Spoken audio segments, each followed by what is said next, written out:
కొండ చాలా చాలా ఆశ్చర్యకరమైనటువంటి క్షేత్రం. కోటప్ప కొండ మీద పరమశివుడు ఉంటాడు.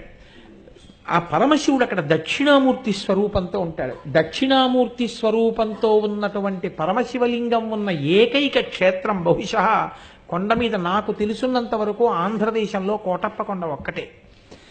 ఆ కోటప్ప కొండకున్న గమ్మత్తు ఏమిటో తెలుసా అండి? ఒక గొల్లభామకి పరమశివుడిచ్చిన వరం, ఎన్నడూ కాకి వాలదు. ఆ కొండంతటి మీద పగలు కాదు రాత్రి కాదు ఎన్నడూ ఒక్క కాకి మీకు కనపడదు.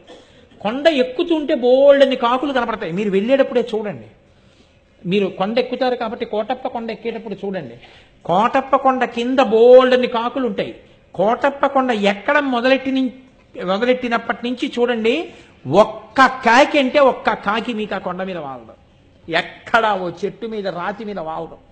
కారణం, ఒక గొల్లభామ రోజు అక్కడ ఉన్నటువంటి శివుడికి తీసుకొచ్చి అన్నం పెడుతుండేది, పెరుగు అవిని. ఆయన తింటుండేవాడు. నువ్వు ఊళ్ళోకి రా అంటుండేది ఆవిడ. అంటే ఆయన నవ్వేసి ఉడుకునేవాడు. దక్షిణామూర్తి ఆయన నిశ్శబ్దంగా ఉండేవారు. ఆవిడ ఒకరోజు తీసుకొస్తూ చల్లకుండా తీసుకొచ్చి అక్కడ పెట్టింది. పెట్టి కూర్చుంది బడలికి. కూర్చుంటే ఒక కాకి వచ్చి వాలిచి ఆ పెరుగు కుండ కింద పడిపోయింది. అయ్యయ్యో, పైనున్న పెద్ద ఆయనకి పెరుగు పట్టుకెడుతున్నాను, ఈ దిక్కుమాలిన కాకి వాలి పెరుగంతా కింద పడిపోయిందని బాధపడింది. బాధపడితే పరమశివుడు వృద్ధ బ్రాహ్మణ రూపంలో కిందకొస్తున్నవాడిగా కనపడి, నీకు వరం ఇస్తున్నాను, ఇక మీద ఎన్నడూ ఈ కొండ మీద కాకులు వాలవన్నాడు.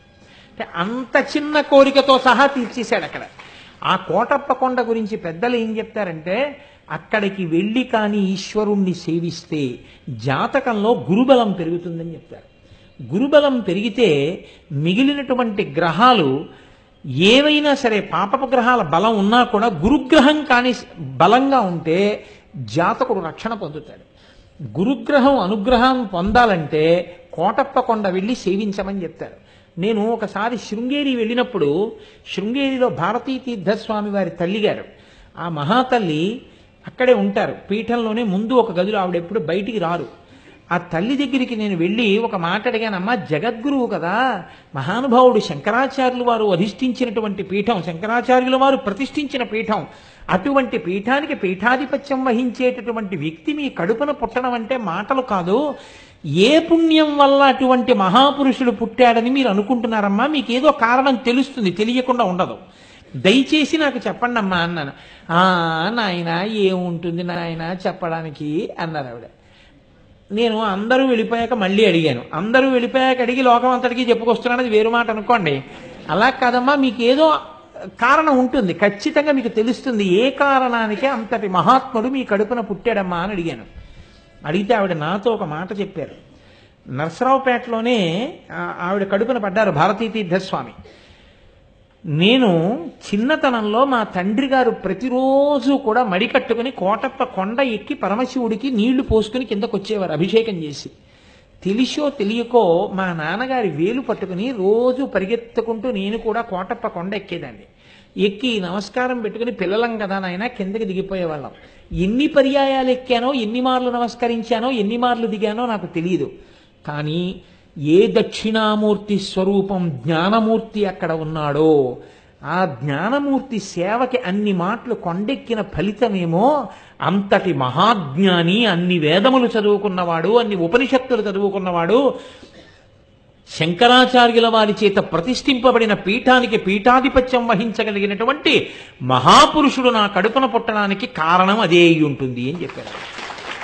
కోటప్ప కొండ అంత ప్రఖ్యాతమైనటువంటి క్షేత్రం, మీరు చూసి తీరాలి. అవ్యాజమైనటువంటి ప్రశాంతత ఎంత గొప్పగా ఉంటుందో కోటప్ప కొండ. ఎక్కడెక్కడి వాటికో వెడతాం, ఇక్కడే ఉన్న అంత మహాత్మ్యం కలిగినటువంటి క్షేత్రాలని మనం వదిలిపెట్టేస్తుంటాం. అటువంటి కోటప్ప కొండ దర్శనం చేస్తారు. మీకు నేను ఇంకొక మాట చెప్తున్నా, శృంగేరి పీఠాధిపత్యం స్వీకరించడానికి ముందు భారతీ తీర్థస్వామి వారు వైరాగ్యంతో అక్కడికే వచ్చి కూర్చుని ఎప్పుడు వేద పాఠాలు చదువుకుంటుండేవారు. ఆయనతో పాటు వేదం చదువుకున్న సహాధ్యాయి ఒక ఆయన ఇప్పటికీ కోటప్ప కొండలో అర్చకత్వం చేస్తున్నారు. ఆయన అభిషేకం చేయడం మీరు చూడండి. నేనైతే ఏం చెప్తానంటే, ప్రసాద్ బాబు గారు ఒకసారి చూపించండి, మీరు హరిప్రసాద్ గారిని అడిగి ఏర్పాటు చేసి చూపించండి, అందరూ చూస్తారు. ఆయన అభిషేకం చేస్తుండగా మీరు చూడండి, మీరు ఆశ్చర్యపోతారు. ఇలా ఉంటుందా అభిషేకం అంటే అని తెల్లబోతారు. ఎందుకంటే శివలింగానికి అభిషేకం చేసేటప్పుడు మీరు దానిమ్మ పళ్ళు అక్కడ పెట్టారనుకోండి, ఆయన మంత్రంలో తొట్టుబాటు ఉండదు, స్వరం తప్పదు. ఆయన దానిమ్మ పళ్ళు తీసి ఇలా ఈ చేతిలో పెట్టుకుని ఈ చేతితో పట్టుకుని ఇలా అంటారు, అంతే. దానిమ్మ రసం శివలింగం మీద పడిపోతుంది. ఖర్జూరం పళ్ళు ఇస్తే అవి ఇలా చేతి మీద వేసుకుని ఇలా పెట్టి ఇలా అంటారు, అంతే. ఖర్జూర రసం శివలింగం మీద కారిపోతుంది. బిందెలెత్తి నీళ్లు పోసి మంత్రం సుస్వరం, స్వరం కూడా తప్పరు. అలా దానిమ్మ పళ్ళని కూడా ఇలా నొక్కి రసం చేసేస్తారు అభిషేకం. చూసి తీరాలి నిజంగా అభిషేకం. ఏమాత్రం అవకాశం ఉన్నా ఏర్పాటు చేయండి.